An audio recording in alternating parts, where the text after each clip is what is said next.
Laila Majnu film 6 साल पहले release हुई थी और रिलीज़ होते ही फ्लॉप घोषित कर दी गई थी। बहुत सारे मूवी क्रिटिक्स ने और मूवी रिव्यूअर्स ने इसको बहुत बेकार रिव्यूज़ दिए थे। कुछ लोगों ने अच्छे रिव्यूज़ भी दिए थे बट मूवी चल नहीं पाई। इनफैक्ट मुझे पता भी नहीं चला ये मूवी कब आई और कब चली गई। 2 साल पहले इसका एक गाना ओ मेरी लैला वायरल हुआ एक मैशअप के साथ और वो काफ़ी ट्रेंड हुआ। उसके बाद से ही आई एम अज्यूमिंग कि ये मूवी की ओटीटी व्यूअरशिप बढ़ने लगी और इतनी ज़्यादा इसकी कल्ट फॉलोइंग बन गई कि फिल्म मेकर्स ने सोचा कि क्यों ना इसको री रिलीज़ किया जाए। अब मूवी री रिलीज़ करना बहुत बड़ी बात है थिएटर्स में और एक बार जो फ्लॉप हो चुकी है तो they wanted to be very careful, तो सिर्फ उन्होंने कश्मीर में रिलीज़ किया और कश्मीर में अच्छा रिस्पांस मिलने के बाद they release it nation wide और एज एक्सपेक्टेड रिस्पांस काफ़ी अच्छा आया। इनफैक्ट मैंने भी अभी रिसेंटली इसको Z5 पे देखा है एंड आई जस्ट फेल्ट कि ये मूवी हर किसी के समझ में आने वाली मूवी नहीं है। It's not just a simple love story, a sad love story, it is beyond that. और मूवी में भी ऐसा बहुत जगह मैसेज है कि it is not just what is being told, you have to understand the subtext and the deep philosophical and spiritual message it is trying to give. अब मैं कुछ कुछ ऐसे इंस्टेंसेस बताऊंगी जब मूवी एक अलग लेवल पे चली जाती है। पहला जो मेरा फेवरेट इंस्टेंस है वो ये है कि by the way Laila Majnu की लव स्टोरी में जो मजनू है, मजनू उनका रियल नाम नहीं था, उनका रियल नाम कैस था। एक्चुअल जो ओरिजिनल स्टोरी है उसमें, जो कि एक पोएट थे, मूवी में वो पोएट नहीं है।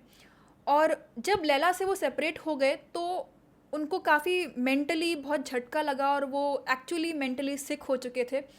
और मजनू का मतलब होता है पागल, क्रेज़ी। तो लोगों ने उनकी हालत देख के उनको मजनू का टाइटल दे दिया था कि ये तो मजनू है। उनका असली नाम कैस था। तो लव स्टोरी जो है वो लैला कैस की है, लैला मजनू की नहीं है। तो ऐसे ही वो एक गली से गुजर रहे थे और लैला के साथ उनका कुछ आर्ग्यूमेंट चल रहा था जो कि फिजिकली उनके साथ नहीं थी। साइड में कुछ लोग बैठ के ग्रुप में नमाज़ पढ़ रहे थे और जब उनको बहुत डिस्टर्बेंस होने लगा कैस मजनू की इन बातों से, तो उनमें से एक बंदे ने उठ के मजनू को पत्थर मार दिया। अब ये सुन के मजनू भी उनसे रहा नहीं गया, वो वापस आके उनसे आर्ग्यूमेंट करने लगे और उनका कुछ तो एक्सचेंज ऑफ डायलॉग्स चल रहा था। And Majnu was constantly cross questioning, तुमने ऐसा क्यों किया। एंड उसी क्रॉस क्वेश्चनिंग में एक डायलॉग आता है जो कि आपके साथ स्टे करता है, मतलब it gave me goose bumps कि ये मतलब ये क्या राइटिंग है ये।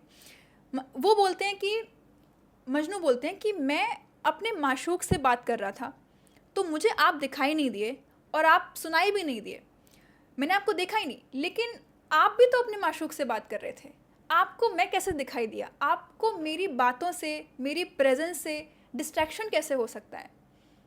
और इस बात का ऑब्वियसली उस ग्रुप के पास कोई जवाब नहीं था। बट ये कितनी गहरी बात है, एक कितना गहरा मैसेज है हमारी ओवरऑल सोसाइटी को कि मतलब अगर आप किसी चीज़ में पूरी तरह से इन्वॉल्व हैं, फोकस्ड हैं, तो आप कैसे किसी और चीज़ के लिए वजह से डिस्ट्रैक्ट हो सकते हैं। एक तो ये चीज़ थी। दूसरा एक सीन आता है जिसमें कि again Majnu is completely in a psychotic stage और जब लैला को ये पता चलता है और वो उनसे मिलने आती हैं तो शुरू में तो लैला थोड़ी सी शॉक में होती हैं, कुछ रिएक्शंस देती हैं कि अरे क्या हो गया, उठो। बट जब वो उनकी बातें सुनती हैं तो बातें क्या, उनके दोस्त बताते हैं, मजनू के दोस्त, कि ये देखो लैला आई है। और मजनू क्या बोलते हैं, वो बोलते हैं कि तुम मुझे बताओगे कि लैला आई है, लैला कहाँ पर है, क्या उस पर्दे में लैला नहीं है, क्या उस कुछ तो होम डेकोर का आइटम होता है, क्या उसमें लैला नहीं है। हर जगह लैला है, मतलब उनको हर जगह लैला दिख रही है। And then he keeps on repeating things like कि ला इला लैला, मतलब ला इला का मतलब शायद होता है कि दिस इज़ गॉड या देयर इज़ गॉड। तो वो लैला को गॉड से कंपेयर करने लगे। अब ये सारी बातें सुन के लैला के जो एक्सप्रेशंस थे वो एक्सप्रेशंस थे एक रियलाइजेशन के कि वो जो भी रिएक्शंस पहले दे रही थी उनकी हालत को देख के वो रिएक्शंस ख़त्म हो गए। And now she is like कि ओके नाउ एज इफ कि शी हैज़ अंडरस्टूड समथिंग। तो वो वापस आती हैं और अपनी सिस्टर को बोलती हैं, सिस्टर उसको पूछती है कि क्या हुआ लैला, कहाँ जा रही हो। तो लैला उसके रिप्लाई में बोलती है कि वो आगे निकल चुका है, मुझे भी तो चलना होगा। मतलब अब वो हमारे लेवल पे नहीं है, अब हम उससे बात नहीं कर सकते सेम लेवल पे रह के, अब मुझे उसके लेवल पे कैचअप करने के लिए कुछ करना पड़ेगा। अब वो करने की तैयारी में निकल जाती हैं। अब इसके आगे बताऊंगी तो पूरा स्पॉइलर ही हो जाएगा। बट कुछ कुछ ऐसे इंस्टेंसेस हैं जो समझने के लिए आपको बहुत एक अलग नज़र से उस फिल्म को देखना पड़ेगा. And I totally thoroughly enjoyed and loved the film. इस फिल्म का जो साउंड ट्रैक है वो भी बहुत ही डिफरेंट है. नीलाद्री कुमार और जोई बरुआ ने साउंड ट्रैक बनाया है. गाने भी, म्यूज़िक भी उन्होंने कंपोज किया है. एक जो बहुत पॉपुलर गाना हम सबने सुना है, दैट इज़ ओ मेरी लैला, वो तो है ही. और उसका रेडियो वर्जन, मुझे जो डाउट था कि रेडियो वर्जन क्यों बोलते हैं इसको, बिकॉज वो कार में रेडियो में प्ले होता है, इसलिए इसको रेडियो वर्जन बोलते हैं.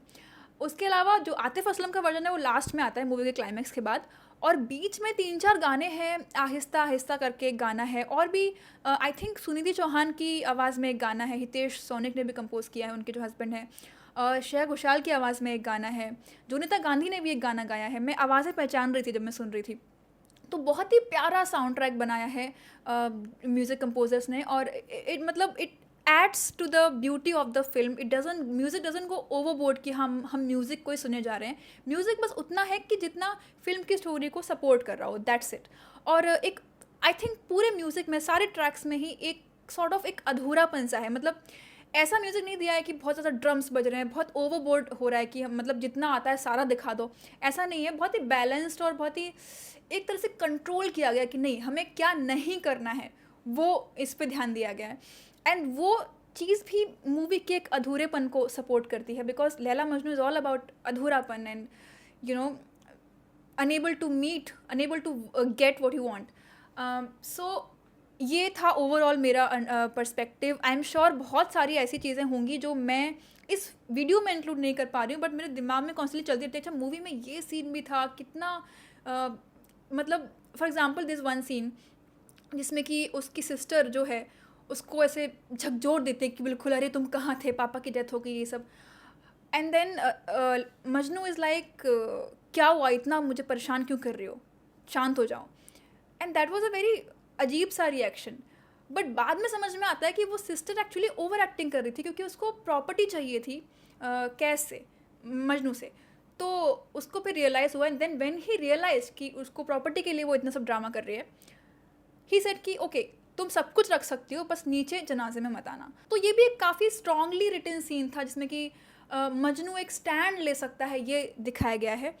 उसके बाद जब धीरे धीरे मजनू का डिटीरियोरेशन शुरू होता है, और दैट वन सीन जब लैला उनसे मिलने आती है और ये न्यूज़ ब्रेक करती है कि अभी मॉर्निंग का पीरियड चल रहा है, तो अभी हम नहीं कर सकते, बट बहुत जल्दी हम शादी करेंगे. उस मोमेंट पे मजनू के जो फेस पे एक्सप्रेशंस होते हैं, वो लैला को हक कर रहे होते हैं और वो घड़ी की तरफ देख रहे होते हैं. एंड ही बिकम्स, वो कुछ रिएक्शन नहीं देते, he just becomes fearful and nervous, कि एज इफ कि ही नोज़ कि there is an impending doom, कि कुछ तो गलत होने वाला है, अब कुछ सही नहीं होगा.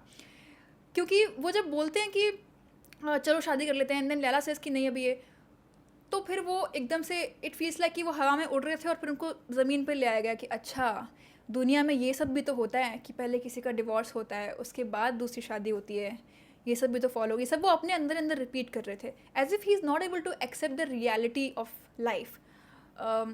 तो उसके बाद ऐसा दिखाया गया है, मतलब मुझे ऐसा फील हुआ कि मजनू को ये समझ में आ गया था कि अब लैला कभी नहीं आने वाली है. So he is trying to see Laila everywhere. मतलब उनको अब लैला की फिज़िकल फॉर्म में ज़रूरत नहीं है, बिकॉज वो एनीवे हर जगह लैला को देख रहे हैं. तो it transcends all the physical barriers, कि एक स्पिरिचुअल, एक मिस्टिक टाइप का लव कैसा होता है. एंड आई थिंक लास्ट वाला जो पार्ट है वो इम्तियाज़ अली ने लिखा होगा, बिकॉज तमाशा में भी उन्होंने ऐसा ही कुछ लिखा था. तो मैं बस कुछ कुछ सीन्स आपको डिस्क्राइब कर पाई हूँ, बाकी पूरी मूवी आप खुद जाकर देखो. ZEE5 पर अवेलेबल है. थिएटर्स में आई डोंट नो कि अभी है या नहीं है, but I would highly recommend, if you have patience to absorb the underlying emotions of the movie, then please go and watch it. And Kashmir की कितनी खूबसूरत सिनेमाटोग्राफी की गई है, कश्मीर के जो लैंडस्केप्स हैं वो बिल्कुल परफेक्टली कैप्चर हुए हैं. बस एक चीज़ खटकती है मुझे पूरी फिल्म में, कि उर्दू प्रोनंसिएशन पे बिल्कुल भी ध्यान नहीं दिया गया है. मतलब ऐसा है कि ये भी कुछ होता है, उर्दू प्रोनंसिएशन भी सिखाना चाहिए किसी को, क्योंकि जो लीड एक्टर हैं फिल्म की, वो भी इस तरह से बात करती हैं कि तुम खुद मैं खुश हूँ, इस तरह से वर्ड्स बोलती हैं, उनको बिल्कुल ट्रेनिंग नहीं दी गई। और एक्सेंट तो भूल ही जाओ, मतलब कश्मीर के जो लोग जिस तरह से बात करते हैं, मैं खुद कश्मीर में एक हफ्ते तक रह के आई हूँ और मुझे भी समझ में आ गया कि वो लोग किस एक्सेंट में बात करते हैं, वो लोग ऐसे बात करते हैं। मैं मजाक नहीं बना रही हूँ, मैं इमिटेट कर रही हूँ कि वो लोग ऐसे बात करते हैं कि तुम निकल जाओ यहाँ से, मुझे तुम्हारी शक्ल नहीं देखनी है। अब ये एक्सेंट जब मैं बोल पा रही हूँ तो वो एक्टर्स होके तो बोल ही सकते हैं, बट इस बात पे भी ध्यान नहीं दिया गया कि कश्मीरियत दिखानी चाहिए। मतलब वो लोग सब नॉर्मली बात कर रहे थे कि हाँ तू निकल जा यहाँ से, तुम्हें शक्ल नहीं देखनी है। तो कश्मीरियत कहीं पर भी नहीं झलक रही थी, apart from the dressing sense and occasional pheran wearing people and of course the scenery, the landscapes. तो आई थिंक इस पे थोड़ा सा मेहनत की जा सकती थी। वो प्रॉब्ली एक सेलिंग पॉइंट मूवी का बन सकता था कि कश्मीरी एक्सेंट है, कश्मीरी प्रोनाउंसिएशन को ये लोग लेकर आए। एक्सेप्ट अ फ्यू कैरेक्टर्स जो कश्मीर के ही होंगे आई थिंक, लाइक इब्बन जो था, he was doing fine, but बाकी लोग वर लाइक उनको कुछ आइडिया ही नहीं कश्मीर में क्या होता है। So that was it, that was the only drawback of the film. बाकी overall I will give this movie 4.5 out of 5 stars. You must give it a watch. It is totally a worth watch. Thank you. Bye.